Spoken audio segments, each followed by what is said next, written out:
Though theory is a necessary condition for the practice of history, it is not a sufficient condition. Indeed, Mises explains that to practice history, we need something more. We need what is called Verstehen in German, or Comprensión in Spanish. We need understanding. The historian needs a special ability, a special art. It's not an exact science, by which he or she can decide what past events were most crucial, which elements most strongly influenced human behavior, etc. We call this ability understanding. So, history requires us to have both a prior theory and understanding.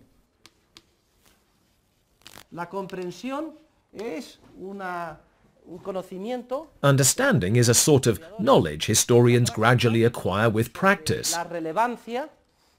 It is knowledge about the importance of the different factors that influence human beings' behavior in all its richness, value judgments, etc. This explains why two historians who are equally well-educated, equally impartial, not biased by ideology, etc., and who share the same theory, may nevertheless present and interpret historical events differently. For it may be that they have a different understanding of the importance or weight of the specific factors which influenced each historical behavior they analyze. Understanding is like the wire that connects theory to events.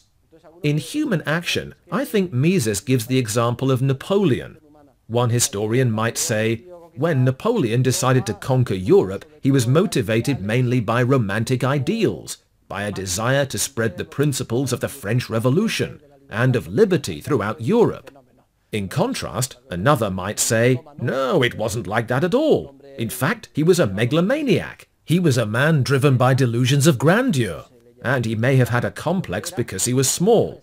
You know that when people are small, they usually have a complex. Anyway, that is what drove him to become a near-criminal. Notice there are two approaches. One historian believes a certain valuation prevailed, while the other believes Napoleon made a different value judgment, that he was paranoid, etc. And so the two arrive at different interpretations, even when their underlying theory is the same, and they analyze the same facts. Therefore, understanding is the bridge that allows us to apply pure formal theory to the extremely complex world of past events.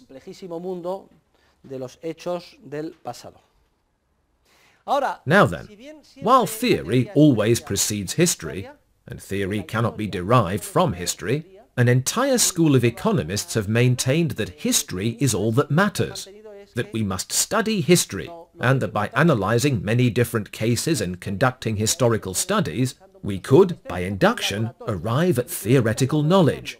History would be equivalent to a physicist's laboratory. This is a very grave error, and it is one the German historicists, Schmoller and company, committed in the 19th century. Even today, a legion of positivist economists are still committing this error. They are being deceptive because there is no history you can understand without a prior theory. Those who believe they can derive theory from historical knowledge are surreptitiously under the table using conceptual theoretical frameworks that never come to the surface and are generally erroneous. First, we must develop a theory, and then we can get to work and research specific historical cases.